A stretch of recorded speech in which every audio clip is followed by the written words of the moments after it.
Well, good morning. Yeah, I made the quota yesterday. Yep, I did pretty good.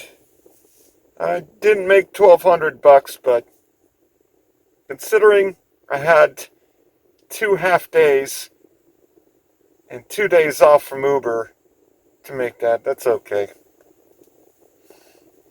Um, yeah, I learned some stuff.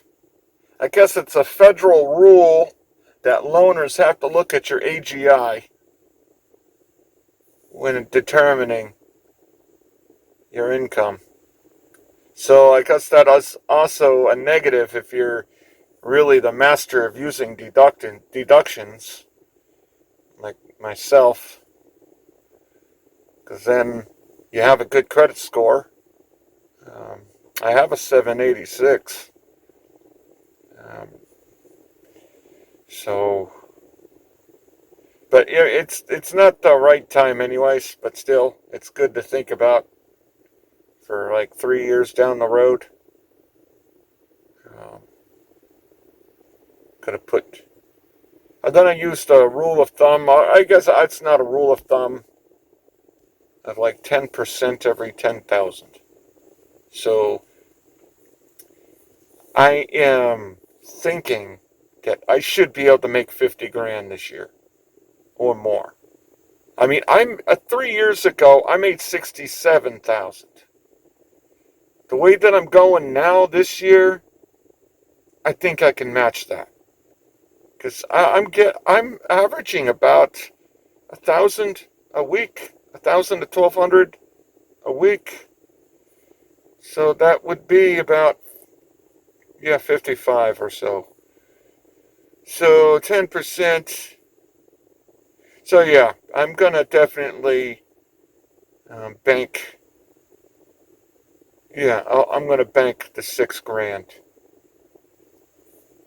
Of course, with deductions, I should make it better. But at least then I have the 6 grand already, and then I have my months actually already in the bank. Because that's 6 grand and 3,300. I actually have that already to the side. So then um, I'm working downhill rather than working uphill. Then at the end of the year, I don't have to be like shit. Am I going to have to borrow money or finance whatever I owe? I don't have to have that headache. Yeah, so I'm not spending all my money like I used to. So it makes life a lot easier. Um, a lot easier to do it that way. Of course, as I said, kind of, if I could do it all over again, I would. I know the cliche is otherwise, but because then, yeah, I would have saved. I mean, back in the day when I was making 500 a week, um, and that was good money for the mid 90s, and I was only paying $75 a week for rent. Imagine the amount of money I could have saved. It's just looking back at that, man. I only had to pay $75 a week for rent. I could have saved a F ton of money. Because I was working overtime like crazy. I was working 16 hours a day often. Um, so, yeah, lessons learned. Lessons learned. You live and learn. Um, so I guess that's kind of from my experience. Anybody that is making good money and isn't really concerned for tomorrow, I guess you might regret it years down the road. I don't know. It is what it is. But it feels better to be more disciplined with your money. I think a lot of that is because I understand that I could be deactivated at any day. It's possible. And you kind of don't want to be caught with your pants down, per se. You know? You don't... you got to prepare. Today more than ever. That, the gig work might not be there for me. So then I'm going to have to go out and get a regular job.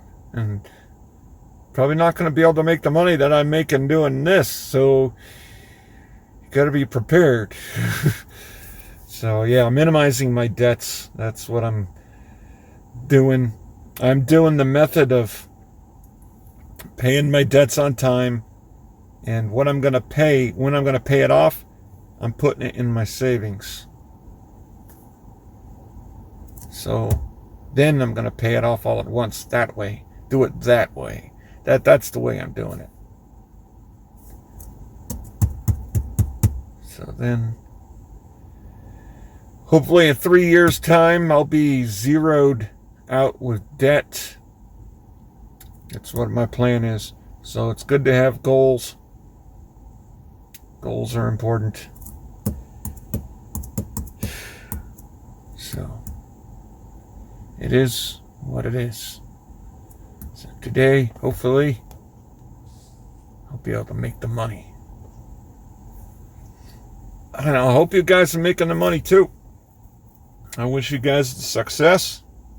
Yeah. I'm going to bike today. I'm itching to get into the exercise. I wanted to do exercise this morning, but I kind of wanted to get out and drive. But I gotta... What's important? You gotta balance it, right? You gotta balance your fitness and your work. Because then your work's better when you have good fitness, right? So then it's less money. So I will catch you guys later, and thank you.